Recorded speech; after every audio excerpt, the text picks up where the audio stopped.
Stove వెలిగించే పని లేకుండా అప్పటికప్పుడు స్వీట్ తినాలనిపిస్తే ఇలా సింపుల్గా ఈజీగా స్వీట్ అయితే చేసుకోవచ్చండి. చాలా సింపుల్గా చేసుకోవచ్చు. ఇంకా గ్యాస్తో పని లేదు. ఓన్లీ మిక్సీ జార్ ఒకటి ఉంటే సరిపోతుంది. చాలా సింపుల్గా చేసుకోవచ్చు అనమాట. టేస్ట్ అయితే సూపర్ ఉంటుంది అనమాట.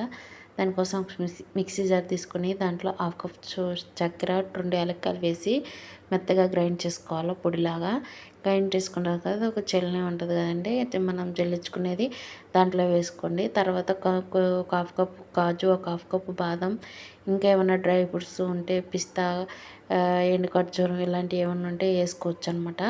వేసేసుకొని మిక్సీ జార్లో పొడిలాగా చేసుకొని మనం షుగర్ పౌడర్ని ఇంకా బాదం పప్పుల పౌడర్ని మిక్సీ ఇట్లా జల్లించుకోవాలి. జల్లించుకున్న తర్వాత మళ్ళీ ఒక కప్పు వరకు ఇవి వేయించిన శనగపప్పు ఉంటాయి కదండి, ఏంటంటే చట్నీ పప్పు అంటారు.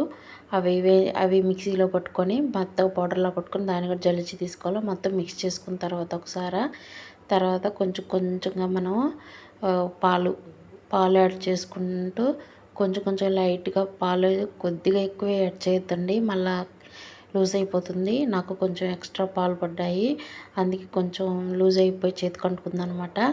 కొంచెం చూసి కలుపుకోండి. కొంచెం టైట్గా చపాతీ ముద్దలా కలుపుకుంటే మనకు స్వీట్ అనేది పర్ఫెక్ట్గా వస్తుంది అనమాట. నాకైతే కొంచెం పాలు అనేవి ఎక్కువ పడ్డాయి, కొంచెం చేతికి అంటుకుంటున్నట్టు అనిపిస్తుంది అనమాట. దాంట్లో అప్పుడు కొంచెం నెయ్యి వేసుకొని మళ్ళీ ఒకసారి మిక్స్ చేసుకుంటే మనకు సరిపోతుంది. ఏదన్నా నెయ్యి రాసుకున్న మౌల్లోకి ఈ మనం చేసుకున్న స్వీట్ మిక్చర్ని షిఫ్ట్ చేసేసుకొని ఒక గంట సేపు డీప్ ఫ్రిడ్జ్లో కానీ పెట్టేసి తీస్తే మటుకి మనకి స్వీట్ అనేది టైట్గా తయారైపోతుంది. పీసులుగా అనేది వస్తుంది అనమాట. టేస్ట్ అయితే చాలా బాగుంటుందండి. ఒకసారి ట్రై చేయండి. ఇలాగా చాలా సింపుల్గా ఈజీగా గ్యాస్ వెలిగించే పని లేకుండా చేసుకోవచ్చు అనమాట.